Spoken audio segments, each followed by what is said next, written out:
ഏവർക്കും സ്വാഗതം. ഇന്നിവിടെ നടക്കാൻ പോകുന്ന വാഗ്ദാന സഭ ഞാൻ എല്ലാവർക്കും സ്വാഗതം ചെയ്യുന്നു. ഏതൊരു നല്ല കാര്യം നടക്കുന്ന മുന്നേ ഒരു ഈശ്വര പ്രാർത്ഥനയാണ്. അതിനാൽ ഈശ്വര പ്രാർത്ഥനയ്ക്കായി വൈകീശനെ ഞാൻ ഇവരിട്ട് ക്ഷണിക്കുന്നു.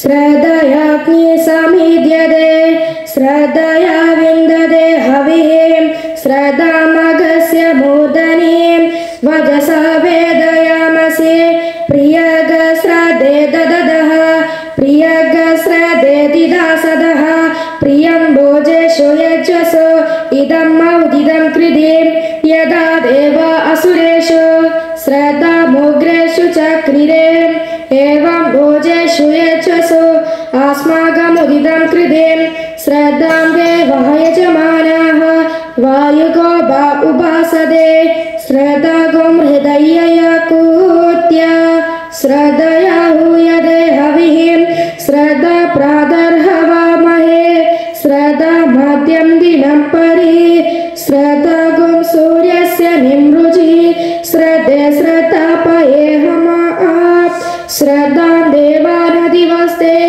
श्रद्धां विश्वमिदं जगत् श्रद्धां कामस्य मातरं हविषा वर्धयामसि ॐ शान्ति शान्ति शान्तिः हरिः ओम्.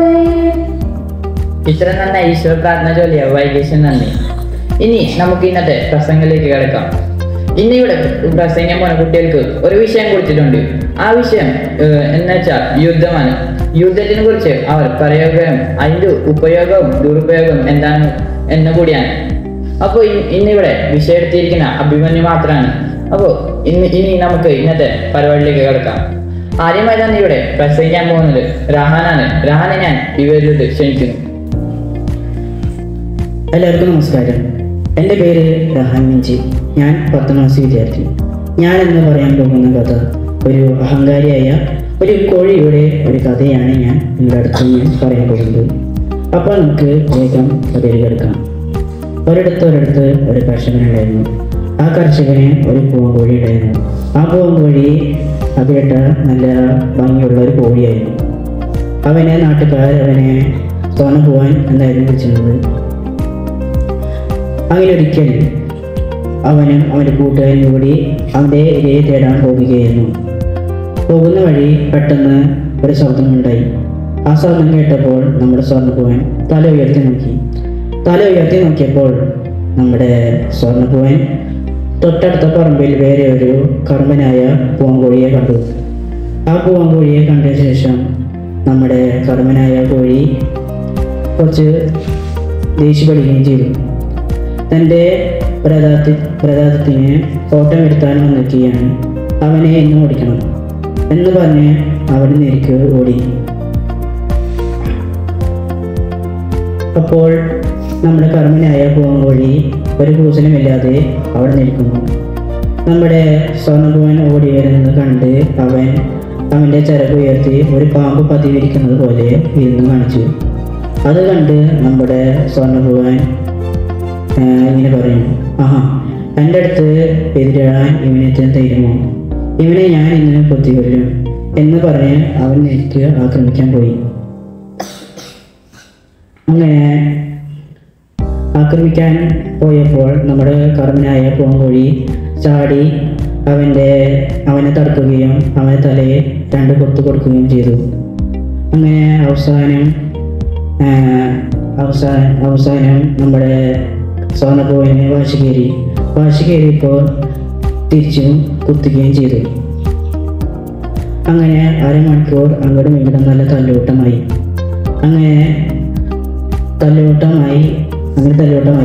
അവസാനം നമ്മുടെ കറുവനായ പൂവൻകോഴി തോക്കുകയും ചെയ്തു. അപ്പോൾ നമ്മുടെ സ്വർണ്ണപ്പൂവൻ ഒരു മലകുന്നിൽ കയറി നിന്ന് അവൻ്റെ വിജയം കാര്യം എല്ലായിടത്തും പറയുകയായിരുന്നു. അവൻ്റെ കാര്യങ്ങളൊക്കെ പറയുകയായിരുന്നു. പെട്ടെന്ന് ഒരു കഴുകൻ വന്ന് അവനെ കൊണ്ടുപോവുകയാണ് ചെയ്തത്. ഇതിൻ്റെ ഗുണപാഠം എന്താണെന്ന് വെച്ചാൽ അതിര് കടന്ന്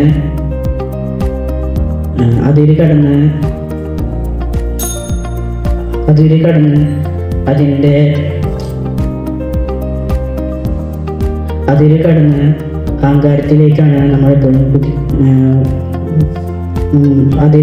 അഹങ്കാരത്തിലേക്കാണ് എല്ലാവരും ഇങ്ങനെ കുതിക്കുന്നത്. ഇത് പറഞ്ഞ വാക്കുകൾ ഉപസംഹരിക്കണം.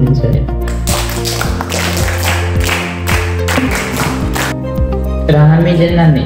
അടുത്തതായി ഇവിടെ പ്രസംഗം പോകുന്നത് നിവേദാണ്. നിവേദിനെ ഞാൻ നിവേദിലോട്ട് ക്ഷണിക്കുന്നു. ഈ വേദിയിൽ ഉപവിഷ്ടരായിരിക്കുന്ന എല്ലാവർക്കും എൻ്റെ വിനീതമായ നമസ്കാരം. എൻ്റെ പേര് നിവേദൻ വി. ഞാൻ 9ാം ക്ലാസ്സിലാണ് പഠിക്കുന്നത്. അധികം വൈകിയാതെ ഞാൻ എൻ്റെ കഥയിലോട്ട് കടക്കുകയാണ്. പഞ്ചപാണ്ഡവന്മാർ അവരുടെ വനവാസത്തിന്റെ സമയത്ത് ഹിമാലയക്കടുത്തുള്ള ഒരു ആശ്രമം, നാരായണാശ്രമം എന്നൊരു ആശ്രമത്തിലേക്ക് കുറച്ച് ദിവസം നിൽക്കാൻ പോവുകയാണ്. അങ്ങനെ നിന്നുകൊണ്ടിരിക്കുന്നതിൻ്റെ ഇടയ്ക്ക് ഒരു ദിവസം പാഞ്ചാലി അല്ലെങ്കിൽ പഞ്ചപാണ്ഡവന്മാരുടെ ഭാര്യയായ ദ്രൗപദി അവിടെ അടുത്തുകൂടെ ഒഴുകി പോകുന്നുണ്ടായിരുന്ന നദീതീരത്തിരിക്കുകയായിരുന്നു.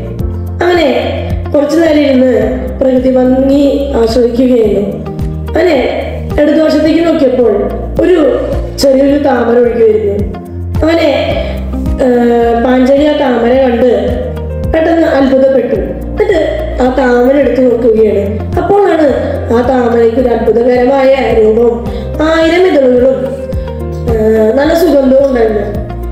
അപ്പോൾ തന്നെ പാഞ്ചാലി അതെടുത്തുകൊണ്ട് ഭീമന്റെ അടുത്തിലേക്ക് ഓടിപ്പോവുകയാണ്. എന്നിട്ട് പറയുകയാണ്, സ്വാമി, എനിക്ക് ഈ പൂക്കൾ കണ്ടില്ലേ, നല്ല ഭംഗിയുള്ള പുഷ്പം, നല്ല സുഗന്ധവുമുണ്ട്. എനിക്ക് ഇതുപോലത്തെ ഇനിയും കുറച്ചധികം പൂക്കൾ വേണം.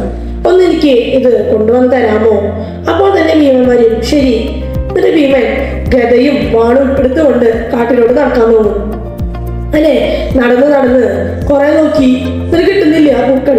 അവിടെ ഉണ്ടായിരുന്ന എല്ലാ മരങ്ങളും വന്യമൃഗങ്ങളെയും ഒക്കെ ഓടിച്ചു ആകെ അവിടെ നശിപ്പിക്കാൻ തുടങ്ങി. എന്നിട്ട് നടന്നുകൊണ്ടിരിക്കുന്നതിൻ്റെ ഇടയ്ക്ക് മുമ്പിൽ ഒരു വാഴത്തോട്ടം ഉണ്ടായിരുന്നു. ആ വാഴത്തോട്ടത്തിൽ ഭീമന്റെ ജ്യേഷ്ഠനായ ഹനുമാൻ രാമനാമവും ജപിച്ച് ധ്യാനിക്കുന്നുണ്ടായിരുന്നു. അങ്ങനെ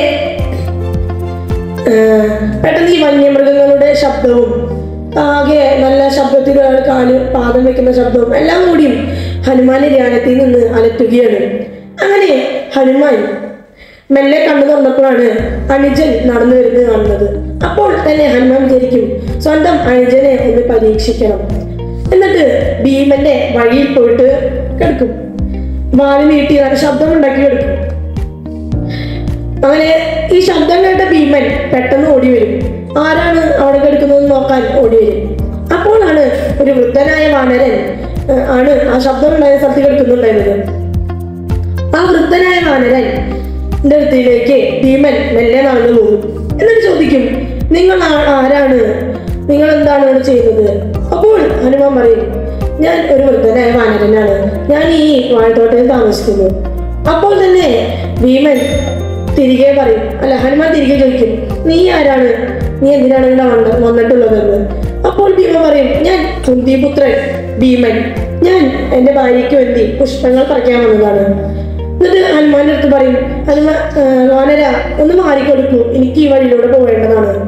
അപ്പോൾ ഹനുമാൻ പറയും, എനിക്ക് ഇവിടുന്ന് എഴുന്നേക്കാൻ പോലും വയ്യ ഭീമ, എനിക്കിവിടുന്ന് ഇറങ്ങാൻ പോലും വയ്യ, വേണമെങ്കിൽ എന്നെ മറുകാൽ വെച്ച് പോക്കോളൂ എന്ന് പറയും. അപ്പോൾ ഭീമൻ പറയും, ഇല്ല, എന്നെങ്ങാട്ടും മൂത്ത ഒരാളായതുകൊണ്ട് എനിക്കങ്ങനെ ചെയ്യാൻ സാധിക്കില്ല എന്ന് പറയും. അങ്ങനെ സംസാരിക്കും. എന്നിട്ട് ഭീമൻ പറയും, എൻ്റെ വഴിയിൽ നിന്ന് മാറി നിൽക്കുക വാനര, അല്ലെങ്കിൽ ഞാൻ നിന്നെ വാലോടെ ചുരുട്ടിയെടുത്തെറിയും എന്ന് പറയും. അപ്പോൾ ഹനുമാൻ പറയും, ആ ശരി, എൻ്റെ വാലുകൾ നീ നീക്കി വെച്ചിട്ടാണെങ്കിൽ വഴിയോടെ പൊക്കോളൂ. അപ്പോൾ ഭീമന്റെ ശക്തിയിൽ ഭീമനൊരു അഹങ്കാരം ഉണ്ടായിരുന്നു. അങ്ങനെ ഭീമൻ പോയിട്ട് ആദ്യം ഹനുമാന്റെ കാലുമേ പാദങ്ങൾ കൊണ്ട് തട്ടിയിട്ട് നീങ്ങുന്നില്ല. ഭീമന്റെ പാദം വേദനിക്കും. അങ്ങനെ ഭീമൻ കുറച്ച് ശക്തി എടുത്ത് ഒറ്റക്കൈയോടെ പൊക്കാൻ നോക്കും. എന്നിട്ടും ആവുന്നില്ല. രണ്ട് കൈയോടെയും പരിപൂർണ ബലത്തോടെയും എടുത്തു പൊക്കാൻ നോക്കും. ഇല്ല, ഒന്നും ഒരു അടി പോലെ അവിടെ നിന്ന് അനങ്ങുന്നില്ല. അപ്പോൾ ഭീമൻ ചോദിക്കും, നിങ്ങൾ ഒരു സാധാരണ വാനരനല്ല, നിങ്ങൾ എന്തിനാണ് എന്നെ ഇങ്ങനെ പരീക്ഷിക്കുന്നത് എന്ന്. അപ്പോൾ നമ്മളെ ഹനുമാൻ കുറച്ച് വായിലോട്ട് പൊങ്ങിയിട്ട് പറയും, ഞാൻ നിന്റെ ജ്യേഷ്ഠനാണ്, നിന്നെ പരീക്ഷിക്കാൻ വന്നതാണ്. നിനക്ക് വളരെയധികം അഹങ്കാരം വന്നിരിക്കുന്നു. ഇത്ര അഹങ്കാരം പാടില്ല. അഹങ്കരിക്കാൻ ചെയ്യും നമ്മളെ സ്വന്തം കഴിവുകളും ബലത്തിൽ അഹങ്കരിക്കാൻ ചെയ്യും പൂർണ്ണമായിട്ടും അത് പോവും. പൂർണ്ണമായിട്ടും ആ ബലം പോവും. എന്നിട്ട് പറയും, നീ മൂത്തവരോട് ബഹുമാനിക്കണം. നീ തപ്പി വന്ന താമര ഇവിടെ എടുത്ത് കുബേരന്റെ ഈ കുളത്തിൽ ഉണ്ട്, വേണമെങ്കിൽ എത്ര വേണമെങ്കിലും ശേഖരിച്ചിട്ട് പൊക്കോളൂ. അങ്ങനെ ഭീമൻ ചെന്ന് ആ കുളത്തിൽ നിന്ന് ആവശ്യമുള്ളത്ര ശേഖരിച്ചിട്ട് ജ്യേഷ്ഠനെ നമസ്കരിച്ച് പോകും. അങ്ങനെ പാഞ്ചാലിയുടെ അടുത്ത് പോയിട്ട് പറയും, പാഞ്ചാലി, ഇന്നെനിക്ക് നല്ല ദിവസമായിരുന്നു. എനിക്ക് എൻ്റെ ജ്യേഷ്ഠനെ കണ്ടുമുട്ടാൻ സാധിച്ചു. ജ്യേഷ്ഠന്റെ ഹൃദയാലാണ് എനിക്ക് ആ പുഷ്പങ്ങൾ ലഭിച്ചത്. ഇതിലൂടെ നമ്മൾ മനസ്സിലാക്കേണ്ടത്, നമ്മൾ ഒരിക്കലും നമ്മുടെ ശക്തിയിലോ ബലത്തിലോ അഹങ്കരിക്കാൻ പാടില്ല. ഗീതയിൽ മഹാഭാരത യുദ്ധ സമയത്ത് അർജുനനെ ഭഗവാൻ ശ്രീകൃഷ്ണൻ ഉപദേശിക്കുന്നുണ്ട്, അഹങ്കാരം ബലം ദർപ്പം കാമക്രോധ സംസൃതാന്ന്. അതിനർത്ഥം എന്താണെന്ന് വെച്ചാൽ, അഹങ്കാരം നമ്മളെ ബലത്തിനെയും കഴിവുകളെയും നശിപ്പിക്കുന്നു. കാമം ക്രോധം എന്ന് ഉള്ളത് ഒരു മനുഷ്യന്റെ ഏറ്റവും വലിയ ശത്രുക്കളാണ്. നമ്മൾ ഒരിക്കലും അഹങ്കരിക്കാൻ പാടില്ല. അഹങ്കരിക്കാൻ ചെയ്യുന്നത് നമ്മളെ ശക്തി കഴിവ് നമ്മൾ അഹങ്കരിക്കാൻ ചെയ്യും. നമ്മൾ നോക്കണം, ഒന്ന് തിരിഞ്ഞു നോക്കണം. അപ്പം നമുക്ക് കാണാം നമ്മളെക്കാട്ട് വലിയ ആൾക്കാരുണ്ട്. അഹങ്കാരം പാടില്ല. ഇത്രയൊക്കെ പറഞ്ഞുകൊണ്ട് ഞാൻ വാക്കുകൾ ഉപസംഹരിക്കുന്നു. നന്ദി, നമസ്കാരം. നിവേദ്യം നന്ദി. അടുത്തതായി ഇവിടെ പ്രസംഗിക്കാൻ പോകുന്നത് ധീരജാണ്. ധീരജിനെ ഞാൻ നിവേദ്യമായിട്ട് ക്ഷണിക്കുന്നു. മാന്യസദസ്സിനെ വന്ദനം. എന്റെ പേര് ധീരജ് കെ ടി. ഞാൻ 9ാം ക്ലാസ്സിൽ പഠിക്കുന്നു. ഞാൻ ഇന്നിവിടെ പറയാൻ ആഗ്രഹിക്കുന്നത് മഹാഭാരത യുദ്ധത്തിലെ തിളക്കമാർന്ന കഥാപാത്രമായ കർണന്റെ ജീവിതത്തെ കുറിച്ചാണ്. മഹാഭാരതത്തിനെ കുറിച്ച് കുറച്ചെങ്കിലും അറിയാത്ത ആരും ഇവിടെ ഇല്ലല്ലോ. എല്ലാവർക്കും അത്യാവശ്യം കാര്യങ്ങളൊക്കെ അറിയാലോ. മഹാഭാരത യുദ്ധത്തിൽ അധർമ്മങ്ങൾ ചെയ്തിട്ടുണ്ടെങ്കിലും തിളക്കമാർന്ന ഒരു കഥാപാത്രമാണ് കർണൻ, അല്ലേ? ഞാൻ ആദ്യം തന്നെ കർണന്റെ ജനനത്തെ കുറിച്ച് പറയാം. പഞ്ചപാണ്ഡവന്മാരുടെ അമ്മ, അതായത് ആരാണ്?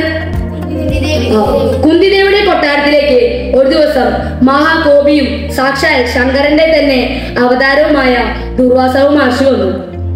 മഹർഷിയെ സേവിക്കാനുള്ള ചുമതല കുന്തിദേവിയുടെ അച്ഛൻ കുന്തിദേവിക്ക് കൊടുത്തു. കുന്തിദേവി അത് ഭയങ്കര ഭംഗിയായി തന്നെ ചെയ്തു. പോകും സമയത്ത് ദുർവാസവ മഹർഷി പറഞ്ഞു, എന്തെങ്കിലും ഒരു വരം വാങ്ങണമെന്ന്. വരം വേണ്ട എന്ന് പറഞ്ഞാൽ മഹർഷി കോപിക്കുമെന്ന് കരുതി കുന്തിദേവി പറഞ്ഞു, ഞാൻ വരം വാങ്ങാം എന്ന് സമ്മതിച്ചു. അപ്പോൾ ദുർവാസവ മഹർഷി പറഞ്ഞു, ഭദ്രേ, നീ ധർമ്മന്റെ അമ്മയാകും. നീ ആഹ്വാനം ചെയ്യുന്ന ദേവൻ നിന്റെ പാട്ടിൽ നിൽക്കും. ഇത്രയും പറഞ്ഞ് മഹർഷി എവിടെ നിന്ന് പോയി. പിന്നീട് ഒരു ദിവസം പ്രഭാതത്തിൽ ഉദിച്ചു വരുന്ന സൂര്യനെ കണ്ട് കുന്തിദേവിക്ക് ബാല്യത്തിലെ ഒരു ചിന്ത മൂലം തോന്നി, മഹർഷി വന്ന മന്ത്രം സത്യമായിരിക്കുമോ, അതൊന്ന് പരീക്ഷിച്ചു നോക്കാം. അത് ബാല്യത്തിലെ ഒരു ബുദ്ധിയില്ലായ്മ എന്ന് പറയാൻ പറ്റില്ല, വിവേകമില്ലായ്മ കാരണമാണ് തോന്നിയത്. അങ്ങനെ ആഹ്വാനം ചെയ്തു. അപ്പോൾ തന്നെ ആദിത്യൻ അവിടെ പ്രത്യക്ഷപ്പെട്ടു. തപസ്വിയായ ആദിത്യനെ കണ്ട് കുന്തിദേവി ഭയന്നു. ഇനി വരമൊന്നും വാങ്ങാതിരുന്നാൽ ശപിക്കുമെന്ന് ഭയപ്പെട്ട് ബാല്യകാലത്തിൽ തന്നെ കുന്തിദേവി പറഞ്ഞു, അങ്ങയുടെ എത്ര തപസ്വിയും ശൗര്യനുമായ ഒരു പുത്രനെ എനിക്ക് തന്നത്. ആദിത്യൻ കുന്തിദേവി അനുഗ്രഹിച്ച് അവിടുന്ന് യാത്രയായി. വൈകാതെ കുന്തിദേവി ഗർഭം ധരിച്ചു.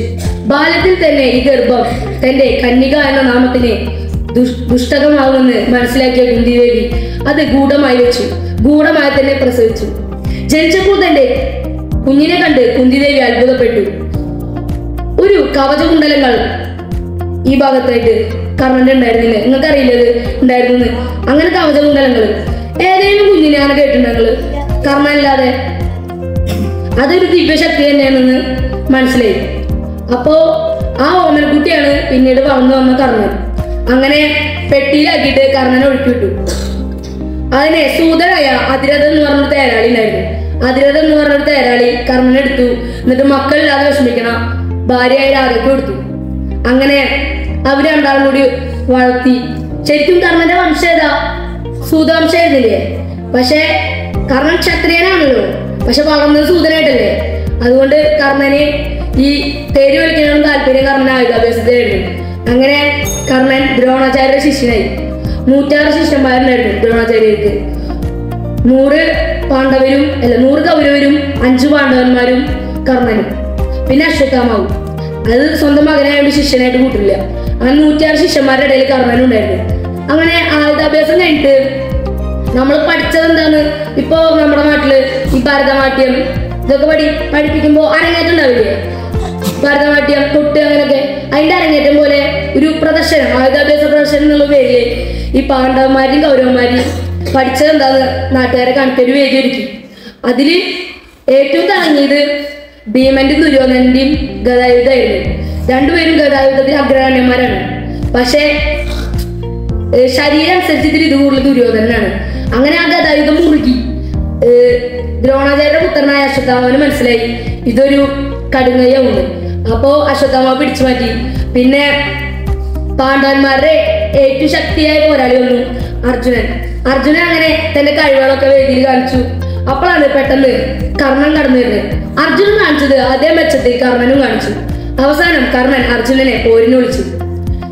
പോരുണ്ടായാൽ എന്താണ് ഉണ്ടാവുക എന്ന് നന്നായിട്ട് വല്ല അറിയാവുന്ന അർജുനന്റെ ഗുരുവായ കൃപാചാര്യർ മുന്നിലേക്ക് വന്ന് ചോദിച്ചു, യുദ്ധമൊക്കെ നല്ലതാണ്, ആദ്യം കുലം ഏതാണെന്ന് വെളിപ്പെടുത്താൻ. കർണൻ ക്ഷത്രിയനാണെങ്കിലും സൂതനായിട്ടല്ല വളർന്നു വന്നത്. അപ്പോ നമ്മളെ ഒരു വേദിയിൽ വെച്ച് ഇങ്ങനെ അപമാനിച്ച നമുക്ക് പിന്നെ അവിടെ സൗണ്ട് ഇല്ലല്ലോ. നമുക്കാകുന്ന ആണെ വിഷമമായിട്ട് നമ്മൾ വെക്കില്ലേ, അതുപോലെ കർണന് നിന്നു. ആ സമയത്താണ് ദുര്യോധനൻ വേദിക്ക് വന്നിട്ട് ആ വേദിയില് ആയുധാഭ്യാസ പ്രകടനത്തിന്റെ ആ വേദിയിൽ വെച്ചിട്ട് തന്നെ അംഗരാജ്യത്തെ രാജാവായിട്ട് കർണൻ അഭിഷേകം ചെയ്തു. അന്ന് മുതൽ സ്ഥാപിച്ചതാണ് ദുര്യോധനൻ കർണൻ ബന്ധം. ഈ ബന്ധം യുദ്ധത്തിലെ കർണൻ വീരമൃത്യു വരിക്കണ വരെ ഈ സൗഹൃദം ഉണ്ടായിരുന്നു. ഇനി ഞാൻ കർണന് ഈ ദ്രോണാചാര്യരുടെ ശിഷ്യനായിരിക്കുമ്പില്ലേ ഈ അർജുനനെ തോൽപ്പിക്കണം എന്നുള്ളൊരു ആഗ്രഹം ചെറുപ്പത്തിൽ വിട്ടുണ്ടായിരുന്നു.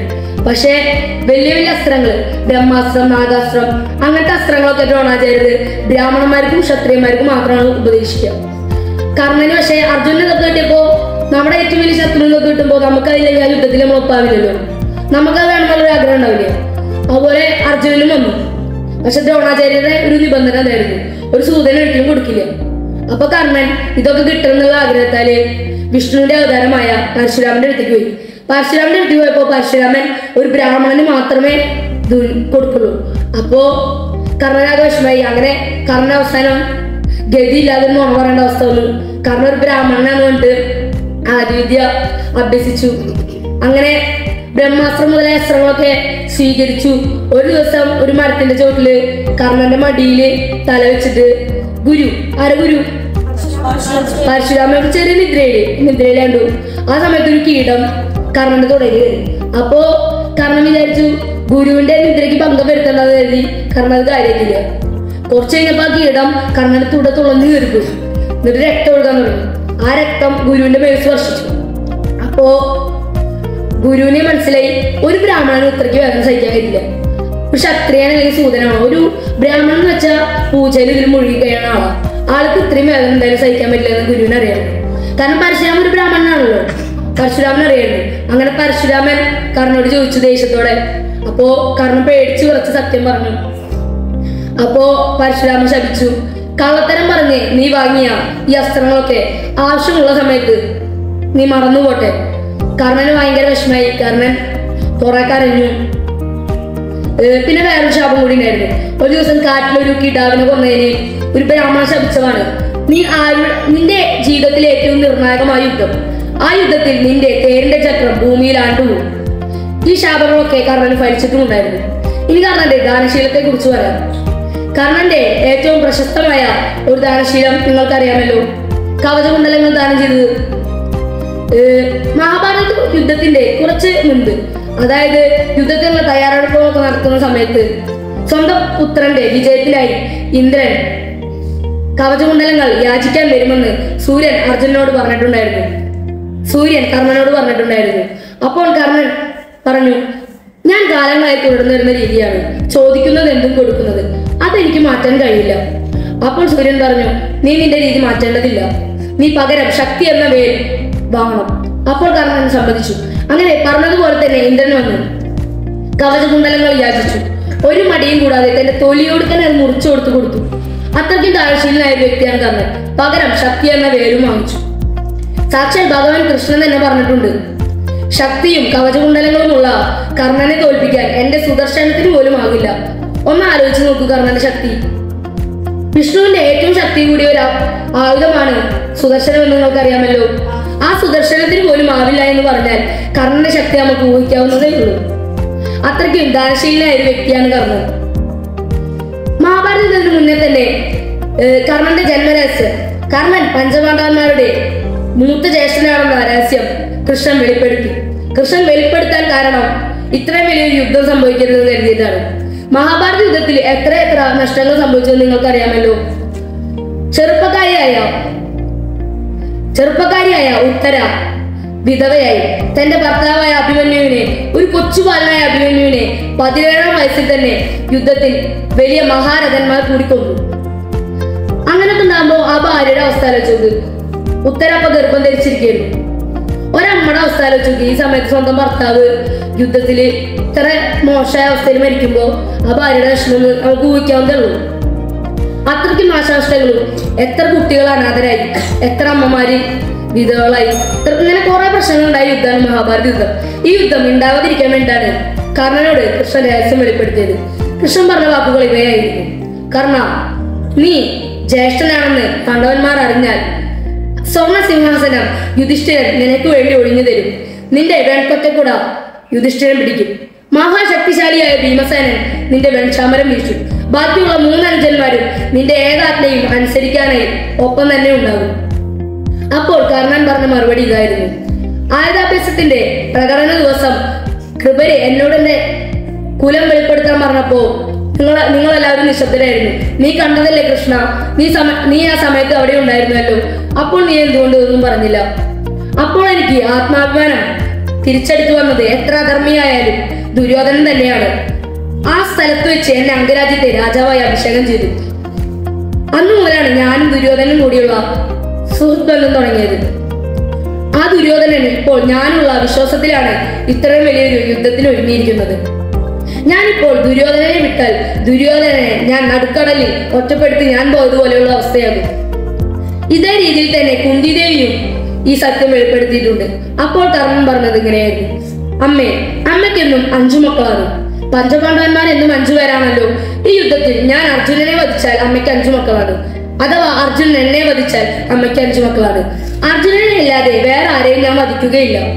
അതുകൊണ്ടാണ് യുദ്ധത്തിന്റെ 14-ാം ദിവസം നകുലനെ വധിക്കാൻ ഒരു സുവർണ അവസരം ലഭിച്ചിട്ടും സ്വന്തം അമ്മയ്ക്ക് കൊടുത്ത വാക്ക് പാലിക്കാനായി വധിക്കാതിരുന്നത്. ചിലപ്പോൾ നകുലനെ വധിച്ചാൽ പഞ്ചപാണ്ഡവന്മാരാകെ തളരുമായിരുന്നു. പക്ഷേ സ്വന്തം വാക്കിനും ദാനത്തിനും വില കൊടുക്കുന്ന ഒരാളായിരുന്നു കർണൻ. അങ്ങനെ ചിലപ്പോ നമുക്ക് പറയാം, ചിലപ്പോ ഈ കർണന്റെ മേത്ത് കവചങ്ങളുണ്ട്, കയ്യിൽ ശക്തിയുണ്ട്, ഈ ശാപങ്ങളുമില്ലേ, ചിലപ്പോ മഹാഭാരത യുദ്ധം വേറെ രീതിയിൽ വല്ലതും ആയിട്ടുണ്ടാവാം. ചിലപ്പോ പാണ്ഡവന്മാർ തോറ്റുപോയേക്കാം. പക്ഷെ പാണ്ഡവന്മാർ ജയിക്കുന്നതിന് കാരണം എന്താണ് പറയാറ്? കൃഷ്ണനോടത്ത് ധർമ്മമുണ്ട്, ധർമ്മനോടത്ത് വിജയവുമുണ്ട്. അത് കാരണമാണ് പാണ്ഡവന്മാര് ജയിക്കാൻ കാരണം. അങ്ങനെ യുദ്ധത്തിന്റെ 14-ാം ദിവസം കർണന്റെ അവസാന യുദ്ധം, അതായത് അർജുനനായിട്ട്. അപ്പോൾ പറഞ്ഞ ശാപങ്ങളെല്ലാം ഫലിച്ചു. കർണനൊന്നും ചെയ്യാൻ പറ്റാതെ അങ്ങനെ കർണൻ തേരിലിരുന്ന് അർജുനനോട് പറഞ്ഞു: പാർത്ത, നീ കാണുന്നില്ലേ എന്റെ തേരിന്റെ ചക്രം അടിയിലേക്ക് പോകുന്നത്? നീ ധർമ്മത്തിനെതിരായി യുദ്ധം ചെയ്യരുത്. അപ്പോൾ കൃഷ്ണൻ ചിരിച്ചുകൊണ്ട് പറഞ്ഞു: കർണ, നിനക്ക് ഇത് പറയാൻ അധികാരമില്ല. അത്രയേറെ അധർമ്മങ്ങൾ ചെയ്ത ആളാണ് നീ. അപ്പോൾ കർണൻ നേരെ തേരിന്റെ പുറത്തേക്ക് ചാടി തേരിന്റെ ചക്രങ്ങൾ പൊന്തിക്കാൻ ശ്രമിച്ചു. ആ സമയത്ത് തന്നെ കൃഷ്ണൻ അർജുനനോട് പറഞ്ഞു: അർജുന, ഇതാണ് അവസരം. ഈ ഒരു അവസരത്തിലല്ലാതെ കർണനെ നിനക്ക് വധിക്കാനാവുകയില്ല. ഒന്ന് ആലോചിച്ച് നോക്കൂ കർണന്റെ ശക്തി. ഇത്രയും ശാപങ്ങളും കവചകുണ്ടലങ്ങളും ഒന്നുമില്ലാതെ തന്നെ കർണൻ ഇത്ര വീരനാണെങ്കിൽ, ഈ ശാപങ്ങളില്ലെങ്കിൽ ഞാൻ നേരത്തെ പറഞ്ഞതുപോലെ യുദ്ധം തന്നെ വേറൊരു രീതിയാകുമായിരുന്നു. കൃഷ്ണൻ അങ്ങനെ പറഞ്ഞപ്പോ അർജുനൻ ആഞ്ജലികം എന്നൊരു തീക്ഷ്ണമായ ബാണെടുത്ത് കണ്ടത്തേക്ക് നോക്കിയിട്ട് എഴുതി. അങ്ങനെ ആ വീരയോദ്ധാവ് സ്വർഗലോകം പോയി. കർണന്റെ ഈ കഥയിലൂടെ നമ്മൾ മനസ്സിലാക്കേണ്ടത് എന്താണെന്നറിയോ? ഇപ്പോ കാരണം എത്ര ദാനങ്ങൾ ചെയ്തില്ലേ, കുന്തിദേവിക്ക് ഇത്ര വാക്ക് കൊടുത്തില്ലേ, അതൊക്കെ പാലിച്ചു. പക്ഷേ കർണൻ അധർമ്മങ്ങൾ ചെയ്യാത്ത ആളല്ലോ. പാഞ്ചാലി വസ്ത്രാക്ഷേപം, പിന്നെ ഈ യുദ്ധത്തില് യുദ്ധം ഉണ്ടാകാൻ കാരണം എന്താ, പാണ്ഡവന്മാർക്ക് അവകാശപ്പെട്ട് കൊടുത്തില്ല. ഇതിനും കാരണം കർണൻ ദുര്യോധനൊപ്പം ഇതിനും കൂട്ടുന്നുണ്ട്. അതുകൊണ്ട് കർണൻ അധർമ്മങ്ങൾ ചെയ്യാത്ത ഒരാളല്ല, ഫുൾ അധർമ്മിയാണെന്ന് പറയാൻ പറ്റില്ല. അങ്ങനത്തെ ഒരു ആളാണ് കർണൻ. കർണന്റെ ദാനം കൊണ്ട് കർണൻ ഉയർന്ന നിലയിലെത്തിയിട്ടുണ്ട്. പിന്നെ യുദ്ധത്തിൽ നല്ല രീതിക്ക് യുദ്ധം ചെയ്ത് മരിച്ചോണ്ട് ഇപ്പൊ എത്ര അധർമ്മിയായാലും യുദ്ധത്തിൽ മരിച്ച അവന് വീരസ്വർഗാണ് സ്ഥലം. അതുകൊണ്ടാണ് മഹാഭാരതം സ്വർഗാരോഹണ പർവ്വത്തിൽ പറയുന്നുണ്ട്, യുധിഷ്ഠിരൻ സ്വർഗത്തിൽ പ്രവേശിച്ചപ്പോ അവിടെ സിംഹാസനത്തില് എല്ലാ ദേവന്മാരെ സ്തുതിക്കുന്ന ദുര്യോധനാണ് ഇരുന്നത്. ഒന്ന് ആലോചിച്ച് നോക്കൂ, ഈ ഭൂമിയിൽ അമിത്ര ധർമ്മങ്ങൾ ചെയ്ത ആള്, പാഞ്ചാലിയോട് സ്വന്തം തോടയന്മാരെ ഇരിക്കാൻ പറഞ്ഞിട്ടുള്ള ആള് സ്വർഗത്തിൽ എങ്ങനെ ഈ സിംഹാസനത്തിൽ ഇരുന്നു? അത് നമുക്ക് ആലോചിച്ചാൽ മതി. അപ്പറിയാം യുദ്ധത്തില് എങ്ങനെയായിരുന്നു ദുര്യോധന് വീരസ്വർഗം കിട്ടിയത്. അപ്പൊ കർണന്റെ കാര്യം ആലോചിച്ച് നോക്ക്. അപ്പൊ കർണന് വീരസ്വർഗല്ല ഗതി. അപ്പൊ കർണന്റെ കഥയിലൂടെ നമ്മൾ മനസ്സിലാക്കേണ്ടത്, നമ്മളിപ്പോ കുറെ നല്ലത് ചെയ്തു, പക്ഷെ നമ്മൾ ചെയ്ത തിന്മകള് നമ്മളെ വേട്ടയാടും.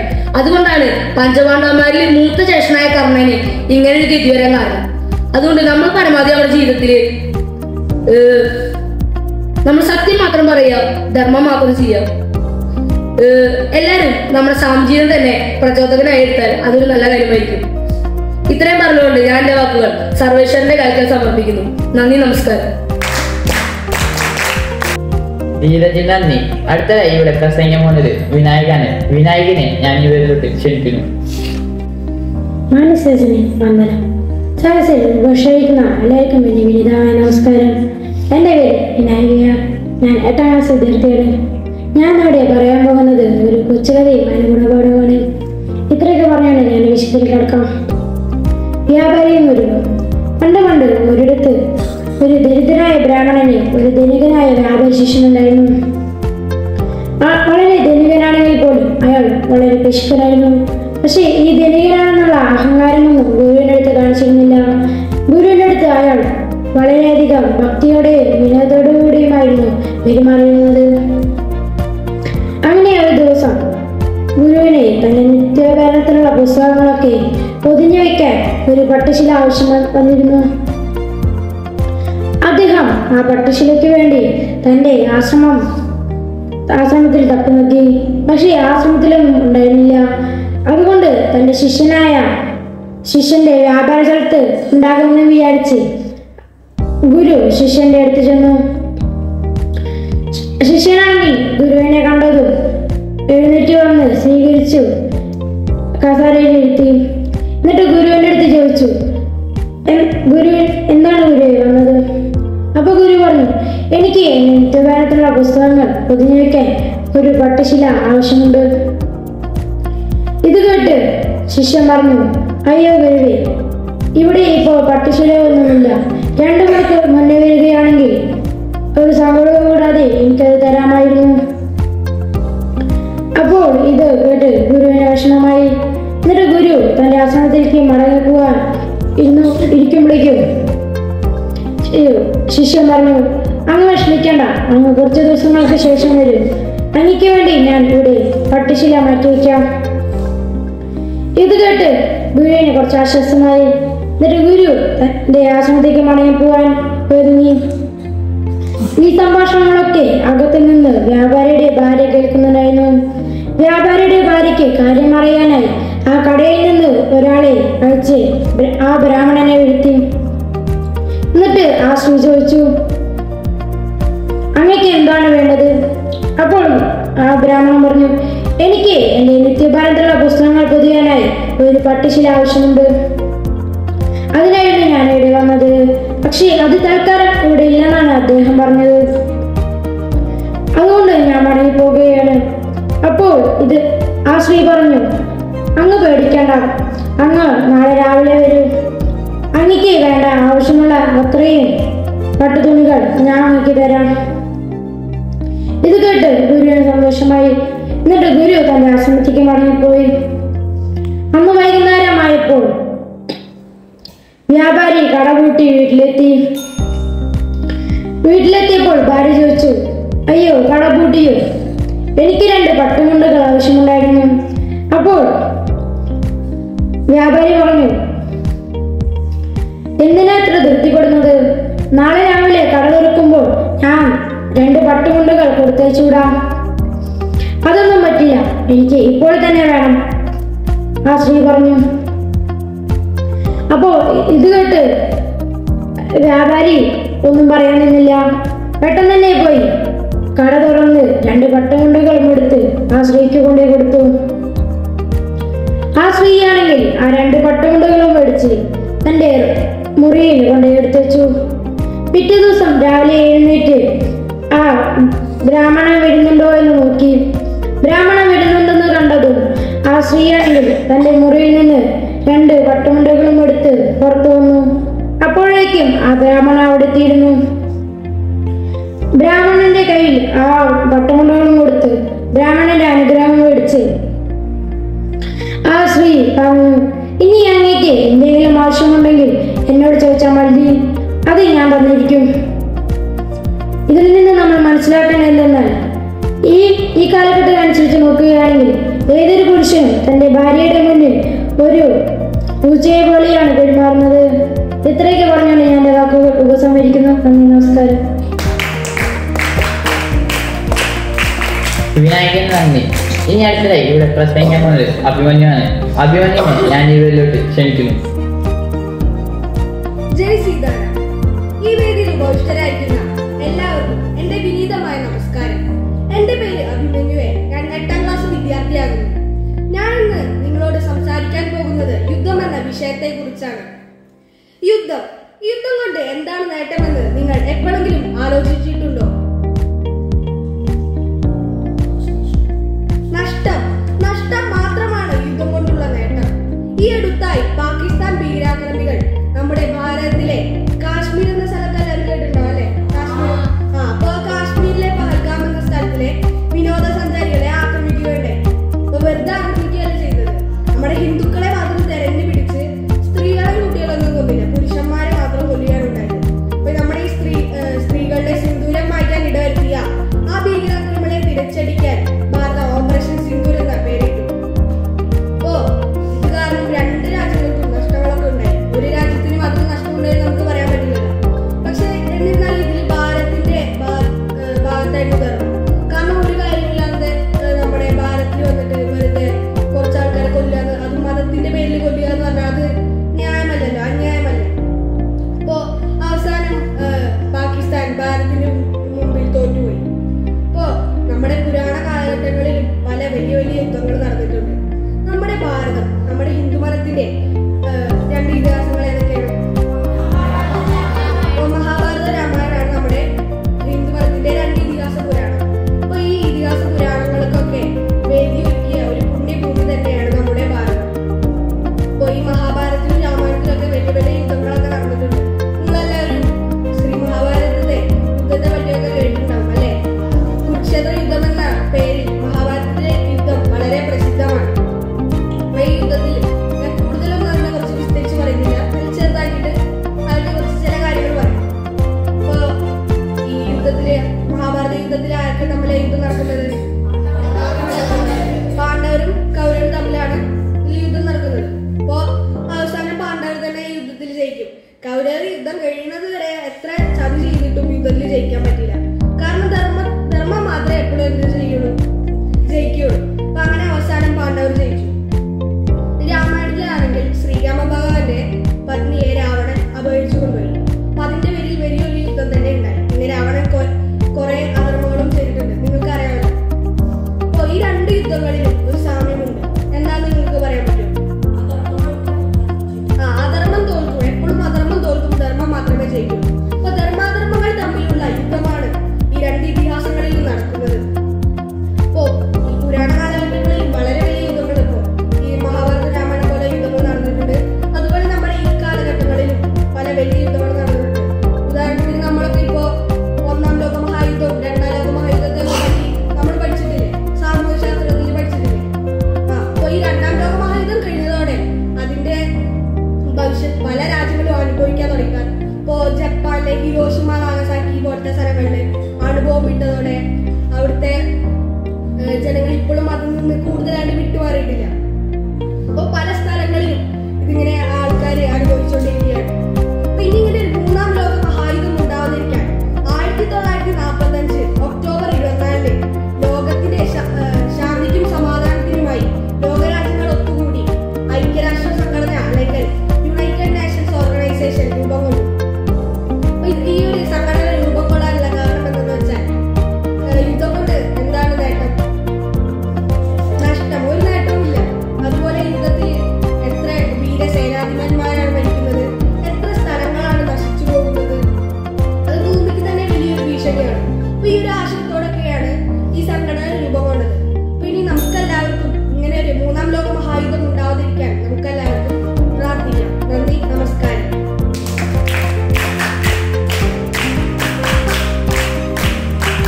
അഭിമന്യുവിന് നന്ദി.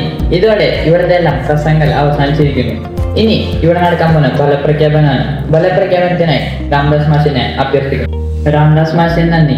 ഇതോടെ ഇവിടുത്തെ പ്രസംഗങ്ങളെല്ലാം അവസാനിച്ചിരിക്കുന്നു. ഇനി നമുക്ക് ശാന്തി മന്ത്രം കൊണ്ട് ഈ സഭ അവസാനിപ്പിക്കാം.